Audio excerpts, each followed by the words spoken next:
Pronti? 1, 2, 3.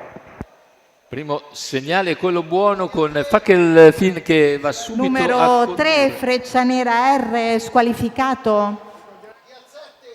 Numero 7, Frankie Matley, squalificato. Squalificato, Fackelfin si trascina Folgore Fi, che è partita proprio come dice il nome, come una folgore dal numero 10 Numero del 6, primo Flamenco nastro, e ora va a Adri, spostare su squalificato. Fackelfin che sembra ribattere, infatti si riaccoda Folgore Fi perché Fackelfin intende correre davanti. Terza posizione per Fever 3F, poi all'esterno vediamo il tentativo di Forest dei Room,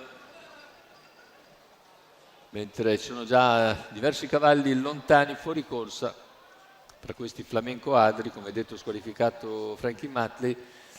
Tanto cavalli che hanno completato in 46,4 i primi 600 di gara. Fackelfin conduce, seconda posizione per Folgore Fi, in terza c'è Fever 3F, mentre i cavalli all'esterno per il momento non riescono a farsi luce e gli 800 scorrono via in 1, 1 e 6, comunque con andatura più che discreta, condotti tutti da Fackelfin che ha conquistato in breve il comando su Folgore Fi, che accenna nuovamente a spostare per tenersi la destra libera. Vedremo ora cosa fa quando vede arrivare Forest dei Room, chilometro intanto in 1,17,8, no, rimane in corda Folgore Fi e Forest dei Room è sempre scoperto all'esterno, si trascina comunque Favilla MG che è stata la più lesta del secondo nastro, e poi anche Fidel Castro che figura in terza pariglia quando manca un giro alla conclusione. Il parziale in 14,9, comincia ad accelerare Fackelfin, seconda posizione sempre per Folgore Fi.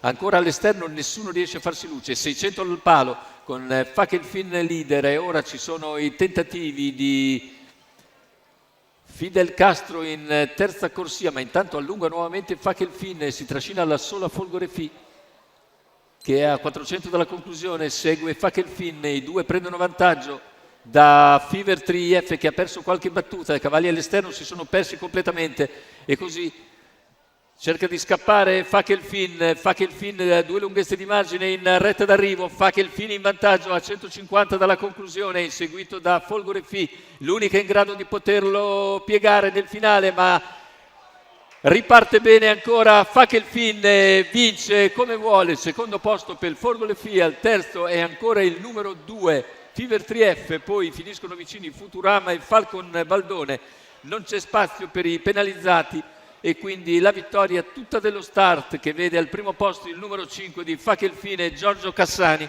al secondo finisce il numero 10 Folgore Fi, così come si erano messi in partenza. Terzo a Fever 3F, a sua volta ben partito dalla sua postazione, vedete, terzo posto per il numero 2, per il quarto dovrebbe essere il numero 9 Falcon Baldone che precede Futurama, questo quindi l'ordine d'arrivo ancora in via ufficiosa. La vittoria invece per Fackelfin è sicura, Giorgio Cassani in sediolo e al training, e la proprietà dello stesso Giorgio Cassani che porta a un bellissimo primo piano questo suo castrone Baio.